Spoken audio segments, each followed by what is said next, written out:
any muscle that you want to grow, because we aren't all blessed with the genetics of Derek from More Plates, More Days when it comes to delts, right? If you don't have the best front delts, then you're going to want to train your front delts. What are the exercises? Well, let's start showing you. The first one here is something called the cable stretch front raise. And I love this exercise because it allows me to get that pre-stretch on the front delts, which often does not happen when we're doing just basic standing front delt exercises. Right? This gives me that pre-stretch. The second thing that's happening here is you're giving yourself a chance to get into expanded ranges of motion in the shoulder joint that we don't normally get to, meaning shoulder extension under load. And that's a good thing. But we're doing it in a way that is much safer than, let's say, a dip or even a bench dip.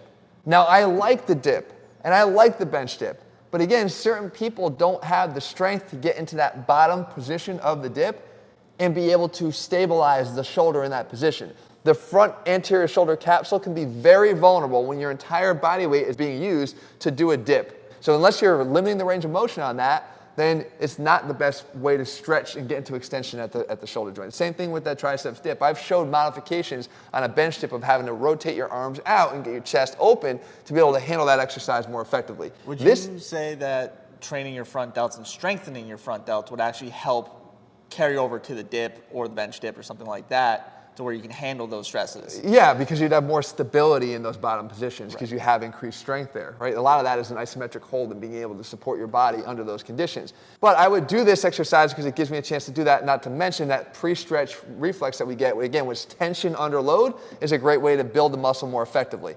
Next exercise here is one I love. It's called the cable relay raise. This is more of a press variation. And I get to finish up and over my body, but more of a 45-degree angle. So if I have any of that overhead restriction, I can do this much more easily.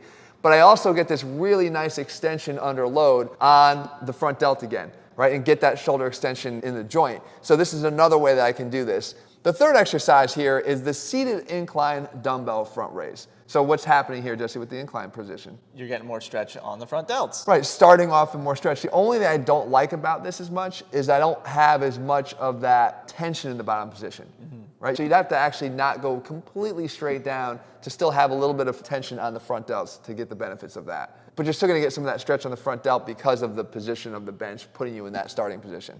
Now this one's one I really love. Oh, I remember this one. Right, because as we go up from the 90-degree position all the way up overhead, we start to involve the trap muscles, the middle traps, the lower traps, which are contributing to, guess what? Shoulder girdle strength and stability. So we're getting that really nice front delt work, especially from down at our thighs up to the 90-degree mark, but we can continue that and try to tie the whole shoulder girdle together into one unit with this exercise. So this is going back to that concept I said. Think of it more than just the front delts. You're going to get nice front delt isolation work here, but you go beyond that and shift the focus to the other muscles. That makes it really good.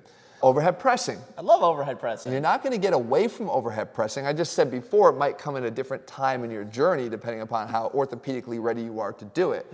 But I like overhead pressing. We know we can work the front delts here. One modification I would say though is, if you really want to work the front delts from this exercise, get into that bottom range of motion.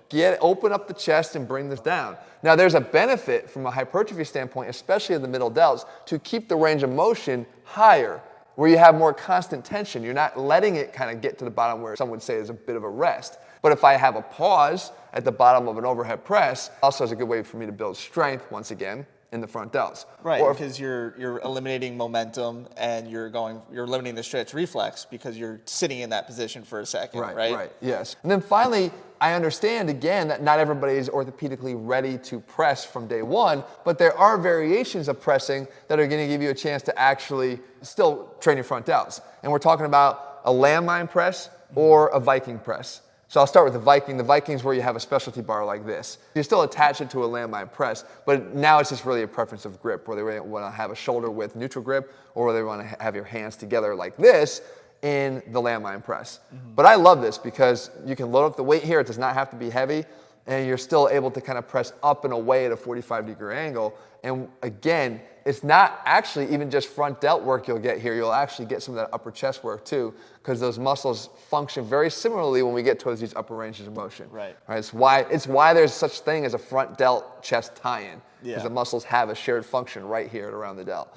you do need to train your front delts, and you don't want to ignore them. And I say, unless you are Derek from More Plates, More Dates, you're falling into a very small group of people who never needs to train their front delts directly, and your overall shoulder development will benefit. But I did say you got to train those rear delts because those are probably what's most lacking and causing you to have these distorted impressions of what type of training you need. Follow this video right here. This is the only 2 exercises, if you're only going to do 2, for your rear delts that will help you to grow bigger rear delts. I hope you found this video helpful. In the meantime, our programs and supplements available over at ATHLEAN-X.com. If you haven't done so, click subscribe. Turn your notifications so you never miss a video when we put one out. All right, guys, see you soon.